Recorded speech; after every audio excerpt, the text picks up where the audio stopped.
Hello बच्चों, महादेव। एक लंबे अरसे के बाद मैं ये वीडियो बना रहा हूँ। चलो बहरहाल शुरुआत करते हैं। तो आज का वीडियो है यूनिफॉर्म एक्सेलरेटेड मोशन पर। अगर इसको मैं डिटेलिंग करूँ तो समझो कि इस वीडियो में मैं कुछ रिलेशन फाइंड आउट करूँगा, जो ये रिलेशन तुम्हारे लिए फेमिलियर हैं, जिनको मैं पहले लिख दे रहा हूँ, जो आप 9th क्लास में भी पढ़ चुके हो। V equals U plus AT, S equals UT plus half AT square, V square बराबर U स्क्वायर प्लस 2AS। ये तीन फार्मूले आप क्लास 9th में पढ़ चुके हो।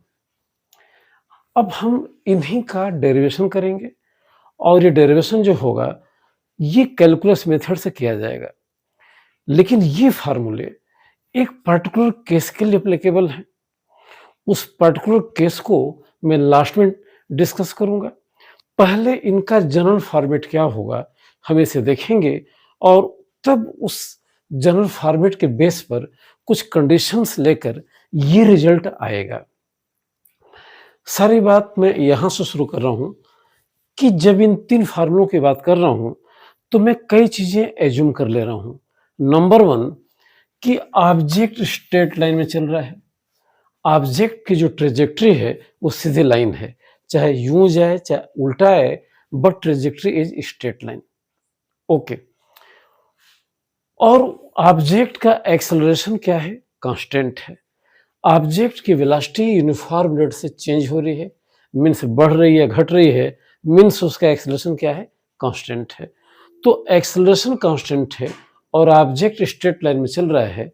इन दो कंसेप्ट्स को लेकर ये रिजल्ट हम आपको देना चाहते हैं, जो तीन फार्मूले हैं जिनको आप ऑलरेडी 9th में पढ़ चुके हो, जो बच्चे 11th में हैं वो भी पढ़ चुके होंगे, और इनका एक ग्राफिकल इंटरप्रिटेशन भी है।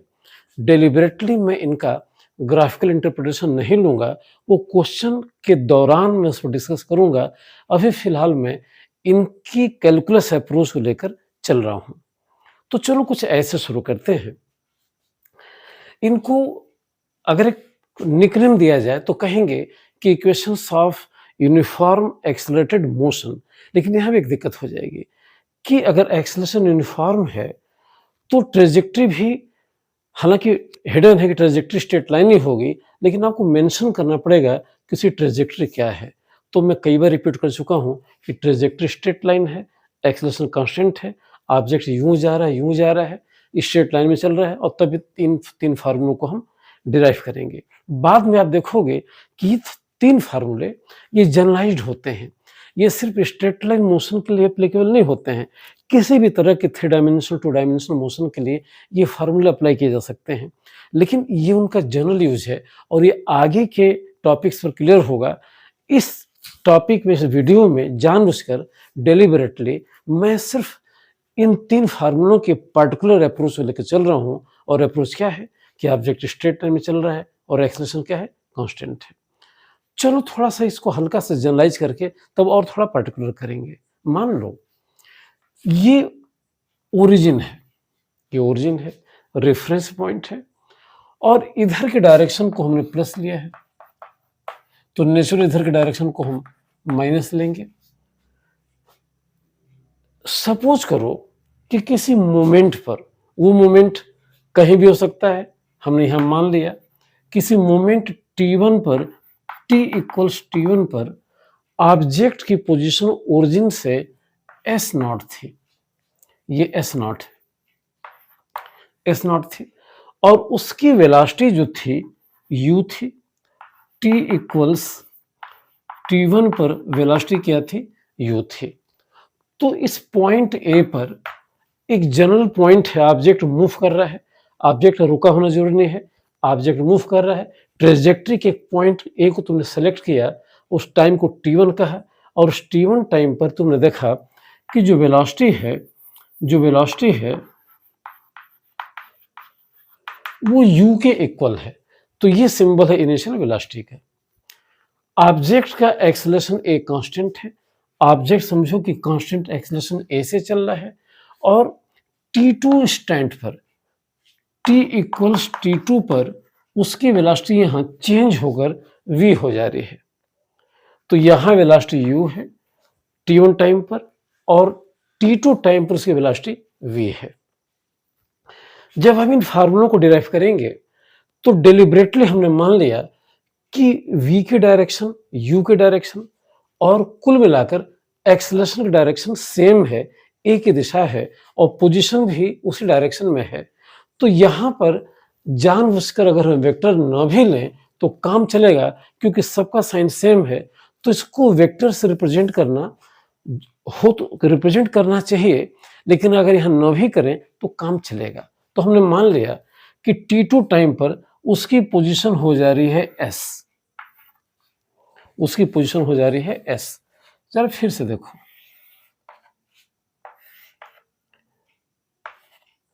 देखो मैं फिर से एज्यूम कर रहा हूं, this is the origin, this is the reference point, A object is moving in a straight line with constant acceleration a. At an instant, any random instant t equals t1, object is at a having initial position s0 with initial velocity u, and a later instant t बराबर t2 किसी बात के क्षण पर उसकी position यहाँ से s हो जा रही है और टाइम है t इक्वल्स t2 और वेलोसिटी चेंज होकर v हो जा रही है। अब यहाँ पर हमने डेलिबरेटली मान लिया है कि वेलोसिटी इंक्रीज होकर v हो गई और यहाँ पर एक्सेलरेशन वेलोसिटी को बढ़ा रहा है, वो घटा भी सकता है। तो हमने पर्टिकुलर केस लिया कि here a is increasing velocity and I am supposing that generally v is greater than u।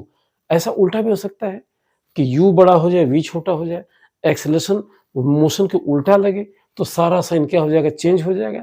इसके डायरेक्शन का साइन हमने प्लस लिया, इधर डायरेक्शन का साइन लेते तो माइनस हो जाता। लेकिन जानबूझकर अभी एक बिगनिंग स्टेज में हमने सबका साइन प्लस लिया है।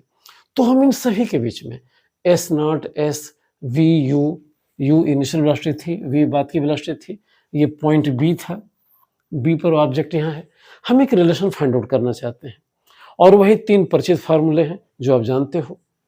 देखो कैसे करेंगे, मैं फिर से, हालांकि बात रिपीटिंग कहलाएगी, थोड़ा इरिटेट भी करेगी, लेकिन एक बार फिर से रिपीट कर दूं।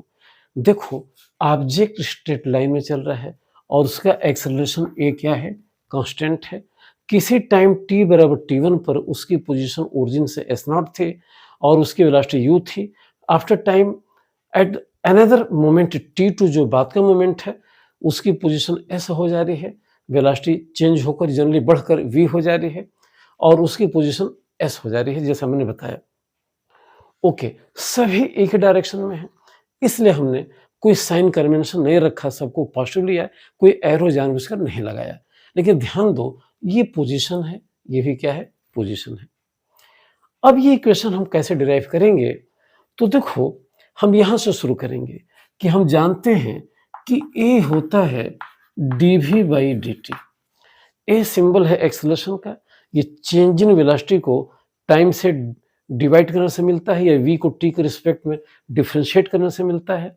यूजुअली ये इंस्टेंटेनियस एक्सेलरेशन को बताता है एक्सप्रेशन, लेकिन चूंकि एक्सेलरेशन कांस्टेंट है तो उस केस में इंस्टेंटेनियस एक्सेलरेशन कांस्टेंट एक्सेलरेशन भी कहलाएगा और यहाँ पर a को हमने कांस्टेंट एज्यूम किया है।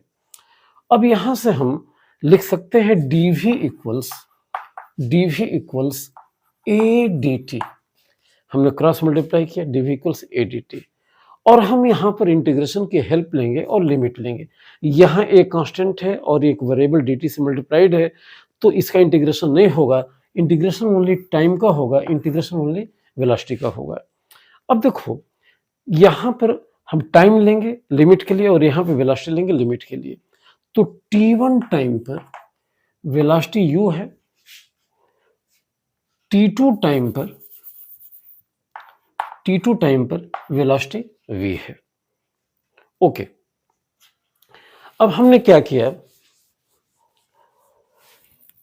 किसको इंटीग्रेट किया, तो जैसा मैंने पीछे बताया था, जो लोग शुरू से मेरे वीडियो को देख रहे हैं, कि dv सिंबल है वेलोसिटी को इंटीग्रेट करने का, यहाँ कुछ नहीं है, तो सिर्फ ज्ञान के लिए बता दो, लिखना नहीं।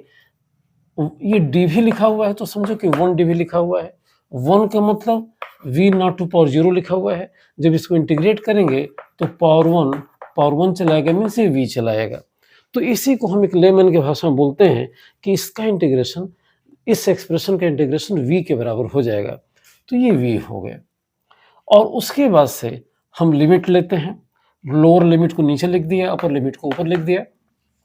यहाँ a कांस्टेंट है, dt का इंटीग्रेशन उसी लॉजिक से t हो जाएगा और हमने लिया t2 और यहाँ लिखा t1।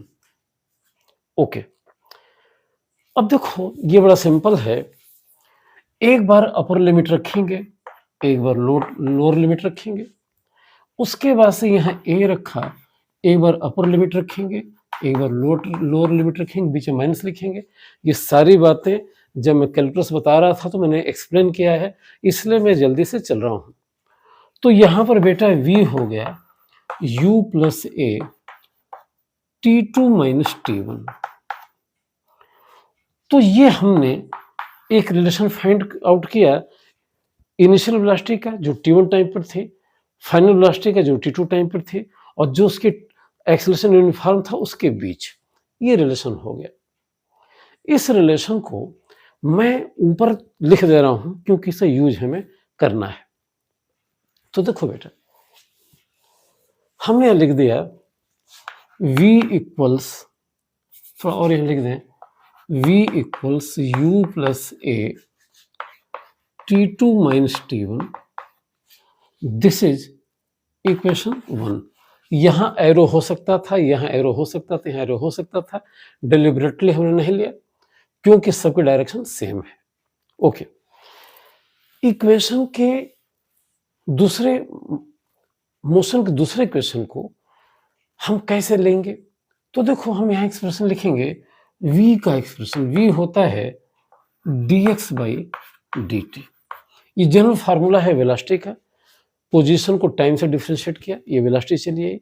अगर ये कांस्टेंट होगी तो ये एक्सप्रेशन कांस्टेंट होगा, अगर ये वेरिंग होगा वेलोसिटी वेरिंग होगी। तो कोई भी जनरल फॉर्मेट हो गया v का, ये dx बाई dt। अब यहां से हम एक काम करें कि dx को हम एक तरफ ले जाएं और लिखें v dt। v है किसी भी मोमेंट पर velocity.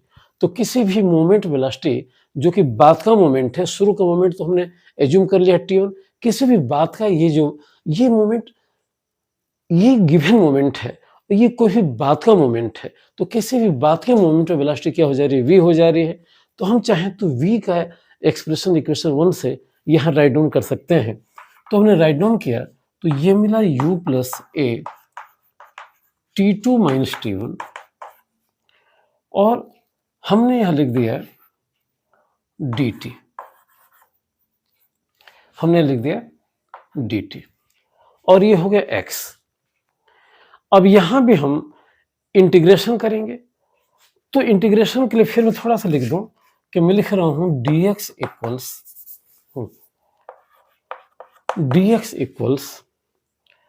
u dt plus a t2 minus t1 dt। अब देखो हम यहां लिमिट लेंगे, यहां पर वेरिएबल u नहीं है, u इनिशियल वेलोसिटी है जो गिवन है। तो इनिशियल वेलोसिटी गिवन है, वो फिक्स है। टाइम के साथ साथ ये वेलोसिटी ही चेंज हो रही है, इसलिए यहां पर u को हम कांस्टेंट मानेंगे। तो उस पूरे एक्सप्रेशन का जब इंटीग्रेशन करेंगे तो उसमें इंटीग्रेशन टाइम का होगा और इंटीग्रेशन पोजीशन का होगा। ए क्या है? कांस्टेंट है। तो अगर हम लिमिट लें तो लिमिट हम ऐसे लेंगे, लिमिट हम ऐसे लेंगे। ध्यान दो यहां पर टाइम ही चेंज हो रहा है, u कांस्टेंट है क्योंकि शुरू की वेलोसिटी है जो फिक्स है। इसके बाद की वेलोसिटी को हमने वेरिएबल माना, ये t वेरी करेगा तो v वेरी करेगा। t1 क्या है? एक तरह से शुरू में उस t1 मोमेंट में वेलोसिटी u गिवन हो गई है। तो यहां पर वेरिएबल तुम्हारा हो गया ये वाला एक्सप्रेशन, वेरिएबल हो गया dt या वेरिएबल हो गया dx। अब देखो यहां भी हम लिमिट को लेंगे, और देखो लिमिट को ऐसे लेंगे कि टाइम को लिखा t1 और t2, या यहां टाइम को लिखा t1 और t2। केयरफुली देखो, t1 टाइम पर पोजीशन क्या थी, s0 थी, t2 टाइम पर पोजीशन क्या थी, s थी। अब dx का इंटीग्रेशन क्या हो जाएगा, x हो जाएगा। तो dx का इंटीग्रेशन हमने x किया और यहां लिख दिया s0, u कांस्टेंट था, dt का इंटीग्रेशन t हो गया और हमने लिखा t2 t1। ओके, a को हमने a रहने दिया। अब देखो, ये एक्सप्रेशन है, ये सर्टेन वैल्यू है, इसका इंटीग्रेशन करना होगा तो इसे एक सिंगल टर्म मानकर हम इस पर पावर 1 एज्यूम करेंगे और इंटीग्रेट करने में एक पावर 1 ऐड कर देंगे। तो इसको हम इंटीग्रेट कर रहे हैं टाइम के रिस्पेक्ट में, ये टाइम है, इसको टाइम के रिस्पेक्ट में इंटीग्रेट कर रहे हैं।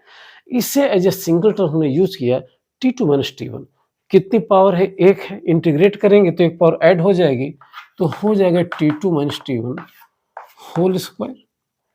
और हमने कहा कि जितनी पावर होती है वो नीचे चलाता है, और आफ्टर दैट हमने लिमिट ले लिया t2 t1, तो लिमिट ले लिया t2 t1। ओके, अब जरा देखो इसे केयरफुली, अगर हम इंटीग्रेट करें तो ये हो जाएगा s माइनस एस नॉट, एक बार s रखा माइनस एस नॉट, ये हो जाएगा u t2 माइनस t1, और ये हो जाएगा प्लस हाफ a। और जब हम लिमिट लेंगे तो लिमिट क्या लेंगे, यहां पर फिर एक बार रखा t2 माइनस t1, एक बार यहां रखा t2, एक बार रखा यहां t1, तो ये पूरी चीज चली आई हाफ t2 माइनस t1 का होल स्क्वायर, ये चीज चली आई।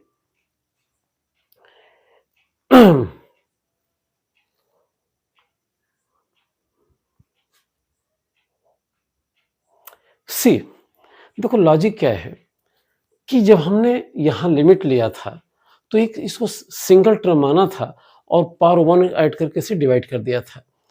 अब जब हम लिमिट ले रहे हैं टाइम की, तो बिल्कुल इनिशियल टाइम t1 है, बाद का टाइम t2 है, तो हमने कहा कि एक बार हम यहाँ पर ये वैल्यू रखेंगे, एक बार हम यहाँ ये वैल्यू रखेंगे, बीच में माइनस करेंगे तो ये चला आएगा, इतना ही चला आएगा।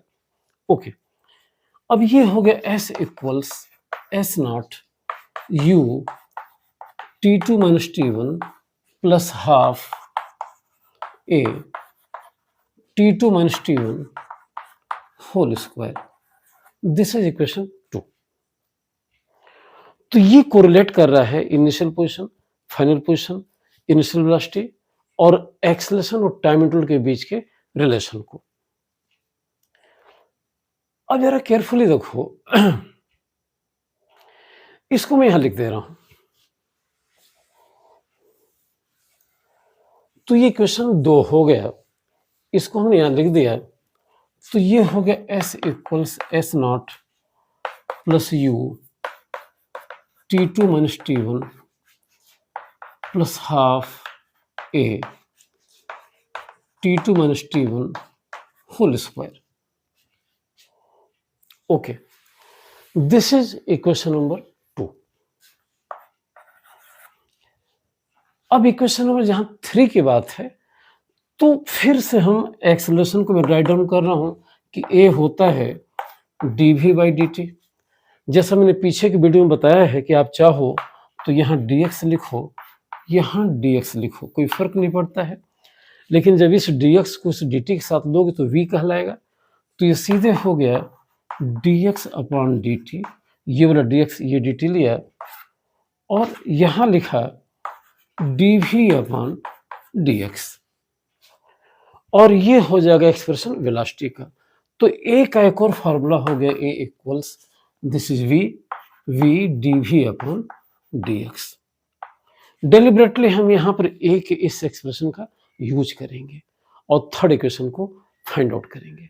कैसे करेंगे, फिर से देखो, यहाँ पर a कांस्टेंट है और हम v dv को हमने एक साथ रखा, इसको एक साथ रखा, और हम इसको ए इधर ले गए, ए डी एक्स हमने इधर ले लिया।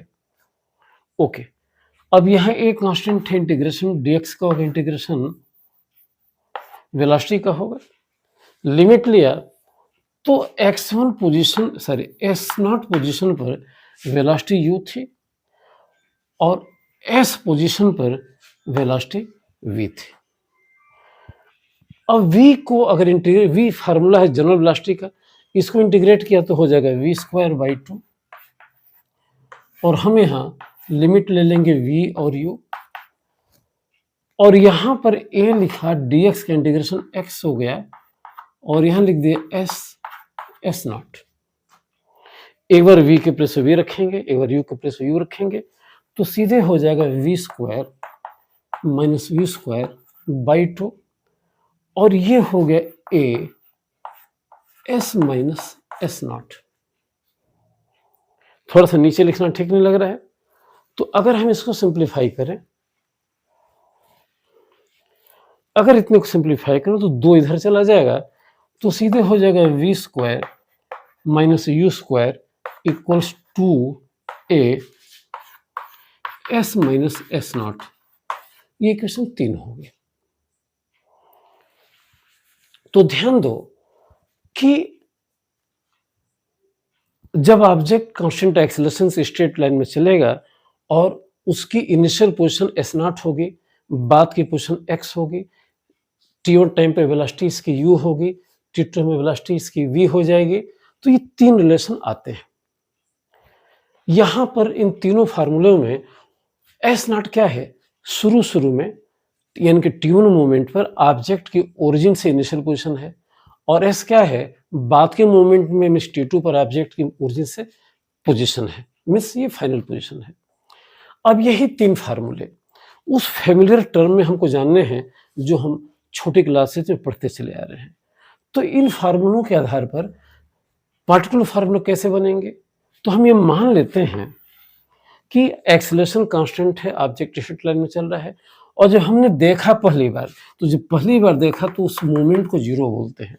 तो जब हम ऑब्जेक्ट को पहली बार देखा तो ऑब्जेक्ट ओरिजिन पर ही था, मीन्स s0 क्या था, जीरो था। तो t1 क्या हो गया, शुरू का मोमेंट हो गया जिसको हमने जीरो कहा, यानी कि जब हमने पहली बार देखा मीन्स t1 बराबर जीरो, तो ऑब्जेक्ट कहाँ था, ओरिजिन पर था। तो हर एक्सप्रेशन में s0 क्या हो जाएगा, जीरो हो जाएगा और t1 जीरो हो जाएगा। बाद के मोमेंट t2 को हमने एक नाम दे दिया t। तो जब बाद के मोमेंट t2 को एक नाम दे दिया t, तो ये ही 3 फार्मूले और पर्टिकुलर होकर कैसे हो जाएंगे, तो देखो v हो गया, ये u हो गया, a हो गया, t - 0 तो हो जाएगा at। एक नया इक्वेशन बन गया जो आप जानते हो, इस इक्वेशन को आप जानते हैं। अब यहां भी जब हम t1 को जीरो कर दे रहे हैं तो हमने यहां पर s0 को जीरो किया और t2 को t मान लिया, तो ये फार्मूला हो गया s बराबर, ये जीरो हो चुका है, u ये जीरो है, ये t2 को t मान लिया, तो s equals ut plus half a। इसको हमने जीरो किया, इसको t मान लिया तो t² हो गया, तो हो गया हाफ at²। ये क्वेश्चन 2 हो गया। यहां भी हमने क्या किया कि s0 को जीरो मान लिया, हमने मान लिया कि शुरू में ऑब्जेक्ट ओरिजिन पर ही है तो टर्म जीरो हो गया और इसको इधर ला दिया, तो ये हो गया v² equals u² plus 2as या 2a कैपिटल S। तो ये वो 3 फार्मूले हो गए जिसको आप पॉपुलरली जानते हो, लेकिन उनका ये जनरल फॉर्मेट था और उसी को थोड़ा नैरो वे में, कुछ पर्टिकुलर वे में t1 को जीरो मानकर, t2 को t मानकर, s0 को जीरो मानकर हमने 3 फॉर्मेट आपको बताए। दूसरा ये, तीसरा ये। अब क्या फर्क है इन 3 फार्मूलों में, क्वेश्चन लगाने में हम क्वेश्चन चाहे इस फार्मूले से लगाएं चाहे इस फार्मूले से लगाएं, आंसर सेम आता है। लेकिन जब हम इन तीनों का यूज करेंगे जिसमें s0 चलाता है, तो यहाँ पर ओरिजिन फिक्स है, ओरिजिन जहां भी एज्यूम की जाती है थ्रू आउट क्वेश्चन उसे चेंज नहीं किया जाता है। जब इनका यूज करते हैं तो ऑब्जेक्ट को जिस मोमेंट पर देखा वही ओरिजिन हो सकती है। तो एक कार ऐसे चल रही है, कार को यहां देखा तो यही ये ओरिजिन हो गया, कार को यहां देखा तो ये ओरिजिन हो गया, कार को यहां देखा तो ये ओरिजिन हो गया। यानी कि यहाँ पर जब इन 3 फॉर्मूले का यूज़ करेंगे तो ओरिजिन एक से ज़्यादा प्लेसेस पे हो सकती है, तभी ये 3 फॉर्मूले एप्लीकेबल हो सकते हैं। एक ही क्वेश्चन में 2 ओरिजिन मान सकते हैं। एक गेंद को हमने नीचे से ऊपर फेंका, तो अगर यहाँ से देखा तो ये ओरिजिन हो गई, गेंद यहाँ पहुंची, यहाँ से देखा तो ये ओरिजिन हो गया, गेंद यहाँ देखा तो ये ओरिजिन हो गया। We may take a number of origins when we are using this 3 relations, जो बात के हैं। लेकिन जब इसका यूज करेंगे तो यहाँ पर एस नॉट क्या है, पोजीशन है ऑब्जेक्ट की इनिशियली, एस क्या है, पोजीशन है ऑब्जेक्ट की फाइनली, तो इसमें ओरिजिन चेंज नहीं होगी। नंबर 2, यहाँ पर चूंकि ऑब्जेक्ट स्ट्रेट लाइन में चल रहा है और लौट कर नहीं आ रहा है, तो हमने और एस नॉट को हमने 0 मान लिया है, तो यहाँ पर एस बेसिकली डिस्प्लेसमेंट को बता रहा है। ऑब्जेक्ट स्ट्रेट लाइन में जा रहा है और यहीं से चला, इनिशियल पोजीशन 0 है, बाद की पोजीशन एस है, चेंज इन पोजीशन डिस्प्लेसमेंट को बताता है। तो यहाँ पर एस क्या है, डिस्प्लेसमेंट है। यहाँ पर एस क्या था, फाइनल पोजीशन था, एस नॉट क्या था, इनिशियल पोजीशन था। इसका डिफरेंस क्या कहलाएगा, ये क्या हो जाएगा, डिस्प्लेसमेंट हो जाएगा, या यहाँ पर ये क्या हो गया, डिस्प्लेसमेंट हो गया।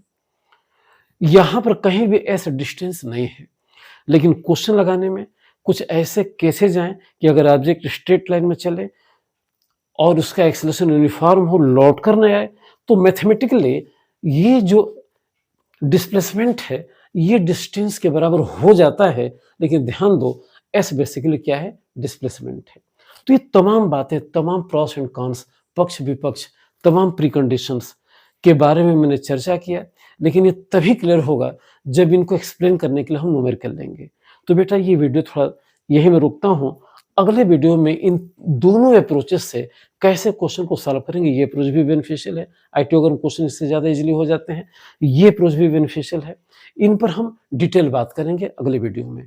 तब तक के लिए महादेव।